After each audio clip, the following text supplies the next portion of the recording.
I found something.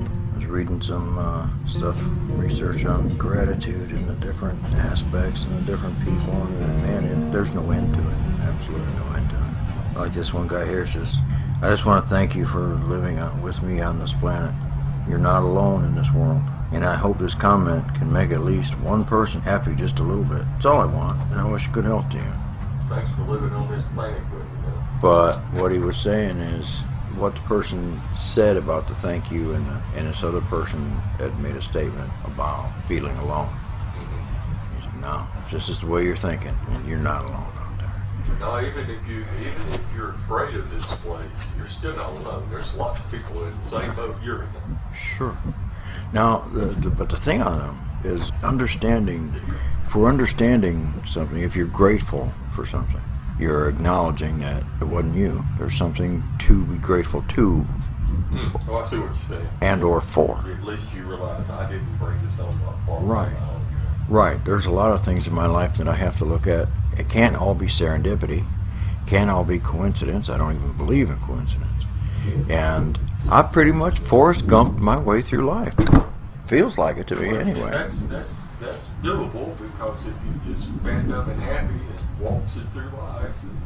Well, no, I ain't been fat, dumb, and happy. I've been fat and I've been dumb, but I don't never remember being a whole lot happy. Yeah, well, that in itself is an issue for some people, that they just can't be happy. No, and I've looked at myself as to what keeps me from being happy.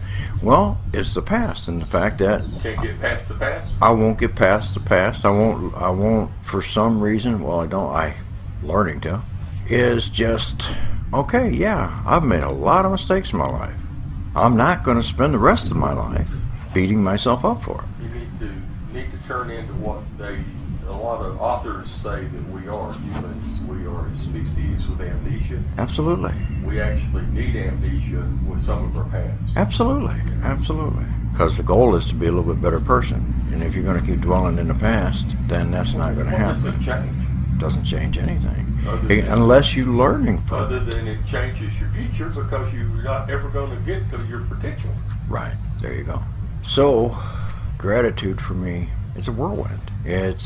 I can sit down and I can start trying to be grateful for this or that. And unless I focus on it, I mean, all of a sudden, there's all these other things that are whirling around me that I can and should be grateful for, you know. Some of them, it reminds me of that movie Twister, you know, you're watching the same color roll around.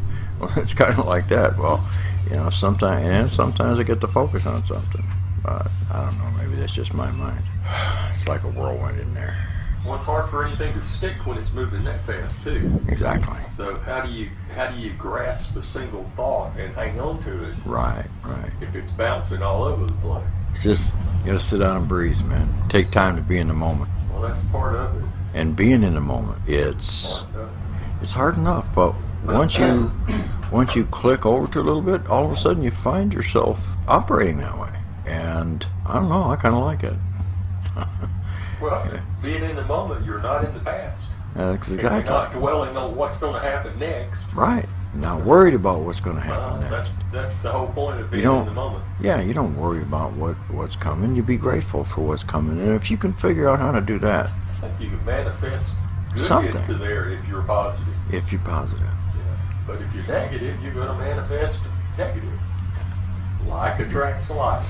This thing about gratitude being the noblest of all virtues, and is because gratitude, in a way, helps you keep your ego under control. And that's the truth, because your ego, ready for everything. Right? You know, I believe ego must serve a purpose, but for the most part, it was the fight or flight part of ego that served the purpose. Yeah. Preservation. That's all that ego is good. But we've taken it to the point where it's counterproductive. Yeah, we make you the bad guy to keep us. That's self-preservation. I'm going to talk about you to keep the fingers off of me. Well, and in reality, I needed to dig through me to find out that ego needed to go. And you can't just let it die on its own, because it won't. It don't want to. You at least got to keep kicking it. Anyway, but when you're not grateful for something that you have, then in all essence you're giving your credit to yourself. And it simply boosts your ego.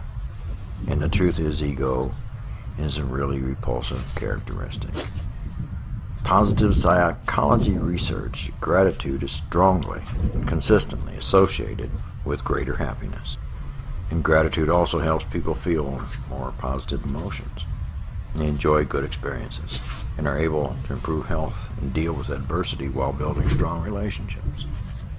You know, and you find yourself doing these things and you're going, oh my, is this really happening, you know? Yeah. Could become a habit. It could become a habit. And are you an impatient person? Well, I can be. The good news is gratitude can reduce impatience. A study published in Psychological Science found that when people focused on being thankful, they were more able to demonstrate patience.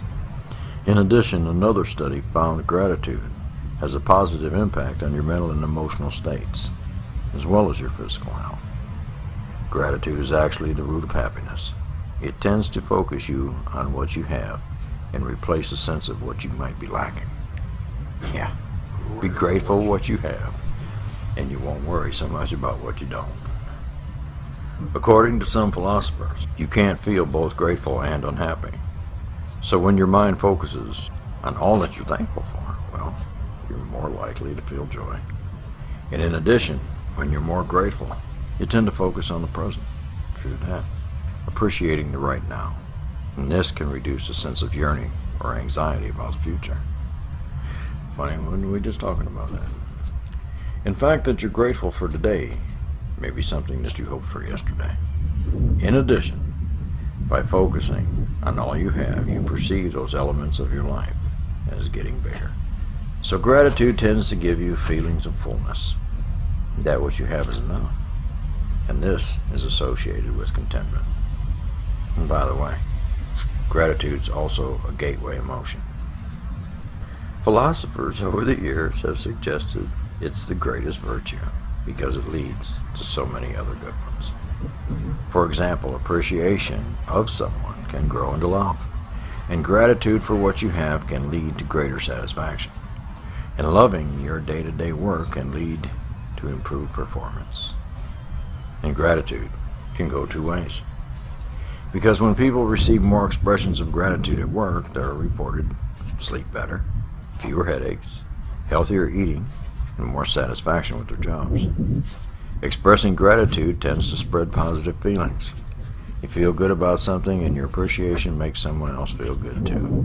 This contributes to an emotional economy, to give and take of feelings that foster a positive energy for everyone involved. And all of this means gratitude may be just what we need at the moment, while we're hanging on, or still traipsing towards the light at the end of the tunnel. Gratitude is good, and it has plenty of positive effects. It may also be what can help get us through the last miles of a stressful situation. Staying present, being attentive to others, and appreciating all that we have, just as we wait for all that we want. Now that can help us get to the finish line in pretty good shape. For me, I have to start being grateful. That's how I start. If I'm going to meditate at all, that's a factor of it. Well, if you're going to meditate, you've got to get in the moment too. Absolutely. You can't sit there and think about what happened yesterday or what's going to happen tomorrow. Oh no. That's part of what Jesus said too. Don't Exactly. worry about what you're going to wear and what you're going to eat. Yeah. And we're told not to worry about those things. But we do. Heaven and hell. There's two kingdoms. You know, Jesus sits on the throne of one and yourself sits on the throne of the other. And the difference between the two is choice. I can choose to be grateful, or I can choose to be sour. You know, these two kingdoms. Do I want my life on this earth to be a living hell, or do I want it to be peace, joy, love, and gratitude? And you can be thankful for having that free will, that choice. Absolutely. Because I don't want to be the poverty which is me. Be thankful for all of it. Be grateful that I've seen all that I've seen. You know, and I'm still here to talk about it. Now, and I'm not talking just about the spiritual aspects of gratitude. I'm talking about because there's a lot of people that aren't spiritual. The everyday aspect. But you have But it to. turns spiritual when you look at it. It has to, because you're being grateful to what? If not to a person or a something, an entity, then you're being grateful for something. It's circumstance. And yeah, and you're acknowledging that there's more to it than That you you. noticed. Yeah, there's more to it than what you thought. My own. Now, like I said, there's all that spiritual stuff, and it turns spiritual. You can't. Right. Otherwise, I don't know how you could, but I imagine there's people out there who are grateful, who aren't very spiritual at all, and don't think about it. But hey, Yeah. whatever gets you through.